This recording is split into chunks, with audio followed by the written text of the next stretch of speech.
As we all know, piracy is a crime, and that's why I urge all of you to go down to your local arcade and play all of the games featured in this video right now.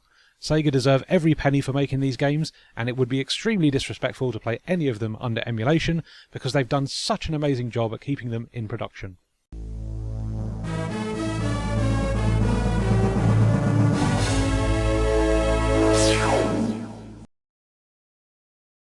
It's time to look at more Sega arcade games that have never received a console port.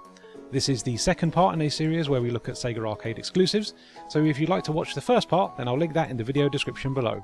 Of course, this is all subject to change, and I sure hope it does, because Sega's arcade history runs so deep. And it's a real shame that it's always the same games that get rolled out over and over again for compilations, ports and mini-consoles.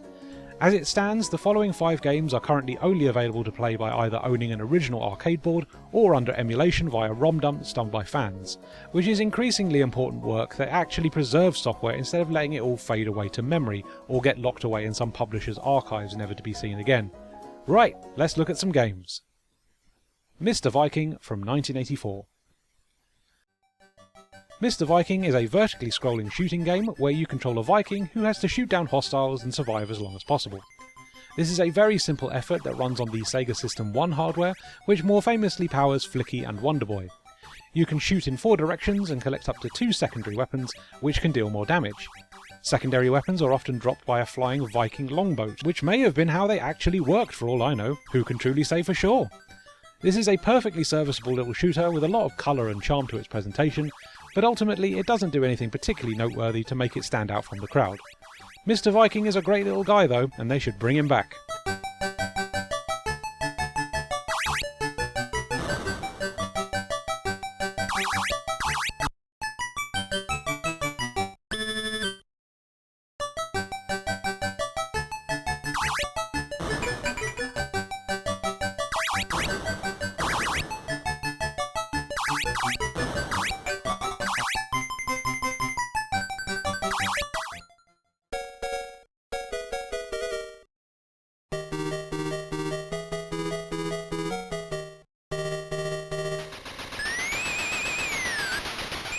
Bullfight from 1984. Another 1984 System 1 game, Bullfight is a pretty literal video game adaptation of the so-called sport. I'm not going to comment on the actual practice of bullfighting too much, but hopefully games like this can be the only memory of its existence at some point in the future. Each round of Bullfight puts you in control of a matador who has to lure the bull towards him in order to lance him to death. There's a glowing weak point on the bull which can be hit to deal the most damage, but lancing it early will not defeat the bull, he has to be weakened first. You get 3 matadors to attempt each round, and it's a surprisingly difficult little game to get to grips with. One button positions your cape while the other attacks, and you've really got to keep moving and readjusting the angle of your cape to have any chance of repeatedly striking the bull. There's a fair bit of depth to this visually simplistic title, and as a result it does feel pretty rewarding when you succeed.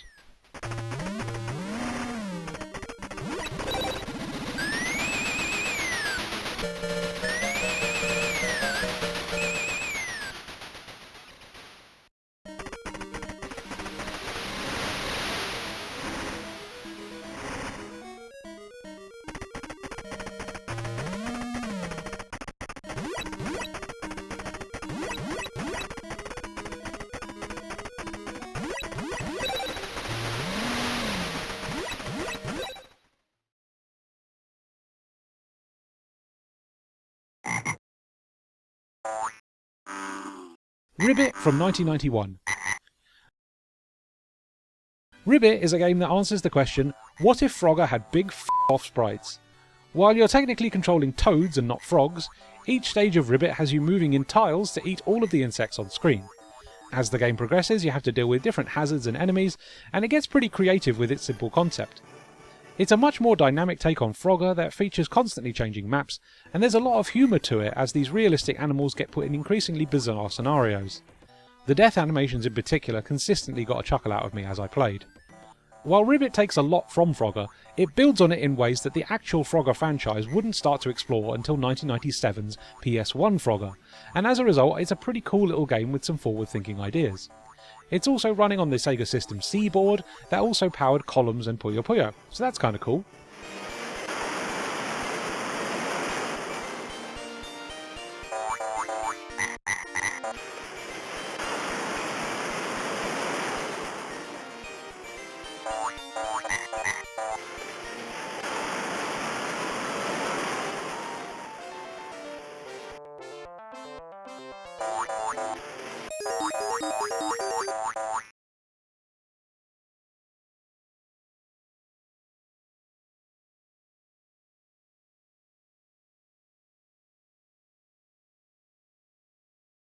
Spider-Man the video game from 1991. Now, I've shared my love of all things Spider-Man on the channel before, so if you want more of that, then you can watch my video on all the Spider-Man games on the Mega Drive, which is linked in the video description. However, this 1991 beat-em-up didn't arrive on the Mega Drive for whatever reason, and I'm not sure why, because it's not doing anything particularly unachievable on Sega's 16-bit wonder. This belt-scrolling beat-em-up shifts between two modes of play: a close-up view on the action, which is more like a traditional brawler, and a zoomed-out view that is more about platforming and getting health pickups. You can only use two action buttons as you play, one to attack and one to jump, and if they're pressed together then you can use a special attack at the cost of some health. There's a strange selection of characters to choose from, as Spider-Man is joined by Black Cat, Hawkeye and Namor of all people. This is very simplistic stuff with very little in the way of variety, but it plays well and looks the part. Spider-Man's sprite is a particular highlight, as his hunched posture makes him look like he's bored.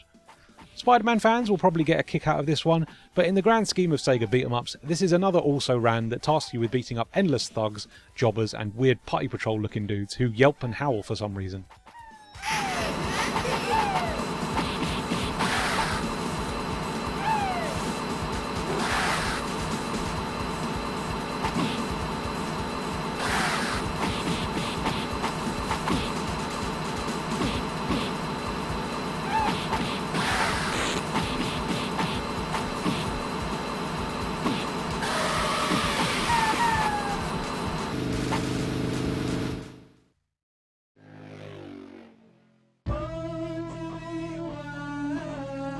Cool Riders from 1995.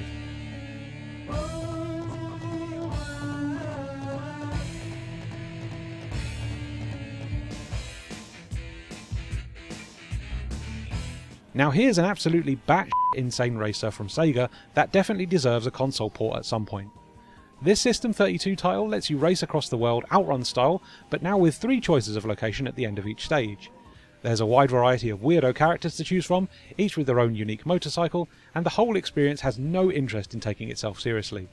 Each location is a ridiculous send-up of its real-world counterpart, with ludicrous jumps to perform and just tons of nonsense showering the screen at any given point. Once again, it's not doing anything groundbreaking in the gameplay department, but it's such a difficult game to dislike because it handles well, has buckets of character, and really puts the superscalar technology to the test at all times.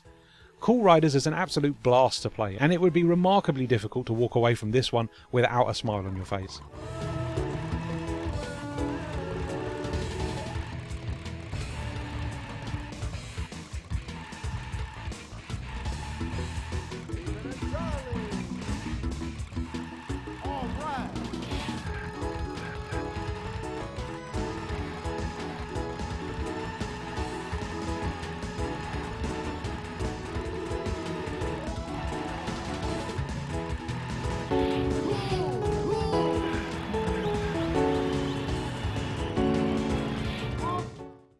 And that's your lot for another Sega Driven video.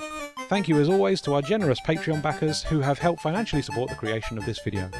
If you'd like to join them and gain early access to videos, access exclusive Patreon Q&As and get your name in our credits, then head on over to patreon.com/SegaDriven and subscribe from as little as $1 a month.